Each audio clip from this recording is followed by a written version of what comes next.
he's sweet, and he's funny, and he's very friendly, and Drunk Raj is obnoxious. So it follows, logically, that someday, Raj is likely going to wake up next to a woo girl. A woo girl. I want you to imagine an obnoxious girl drinking a fruity drink with an umbrella in it, wearing a stripper cowboy hat, standing in a bar, going, woo!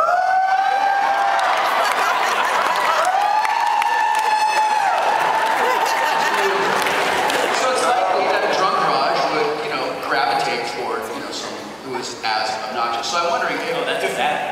When Raj wakes up next to this girl, does he care? Does he try to talk to her, or just sort of like do the walk of shame out of his own place? And most importantly, how does he break this to Wallowitz? First of all, I think Raj would want to dress as this girl. He would be the one on the bar with the cowboy hat and the boots, if he was drunk enough.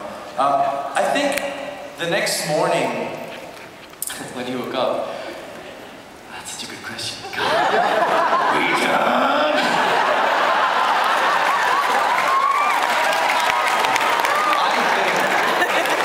I think he would invite Wallowitz to pick him up from where he was and casually show him his accomplishment of it.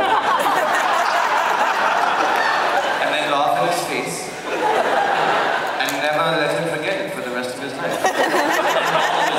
With chloroform over his nose and knock Raj out and drag him into the closet and roll him up on the carpet, and then he would sleep with the girl. Buy some lime salt and bear rum.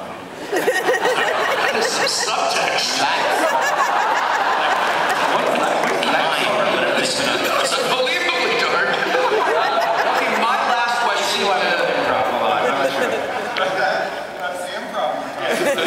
That's just like this. We're learning a lot today. My last question before I open this to the audience is for Jim. Yes, I enjoyed working with you.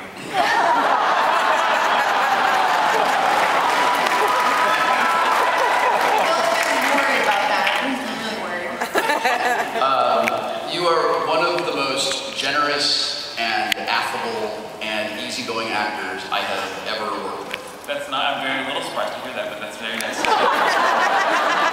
It is genuinely delightful to work with you and play your nemesis.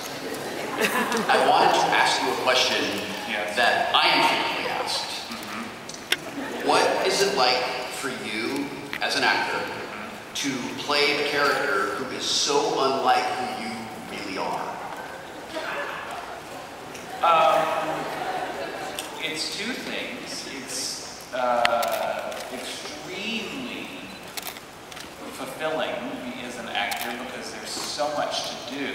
You know, I think there's a lot of jobs. There's a lot of jobs in the world, and even on TV, though, where you're 3 years into it, and you feel like, whoa, there's a certain phoning in of this that I need to get over.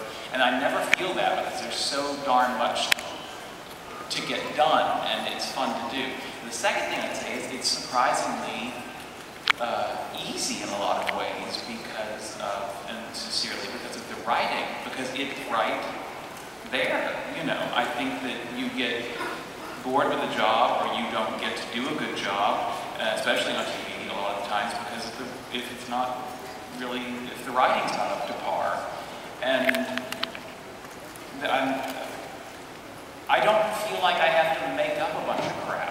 I certainly don't have to make up any lines, but even as far as the execution of the lines, you know, I know that I'm doing my interpretation of them in a way, but I'm not thinking about anything. I feel like it's all there on the page. Sometimes very explicitly. Like, I've maybe even told this before, but there was like, Mom, I'm serious though, and you deserve an Emmy nomination.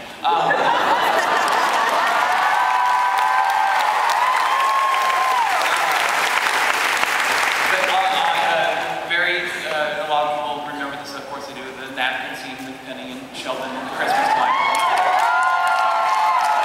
It was a wonderful idea in general. It's a beautiful moment, but written, and we played it lovely. Anyway,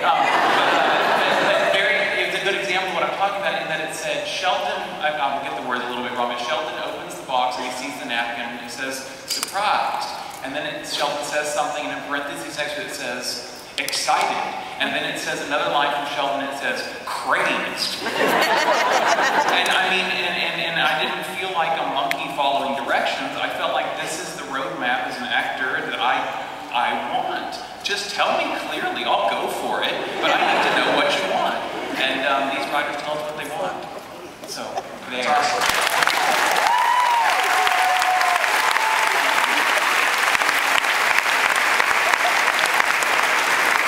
Well, I'm sure that there are a lot of people here who have questions for the cast and the creators of the Big Bang Theory. Comic-Con has, I assume, they have done in years past, have set something up to facilitate this exchange of questions and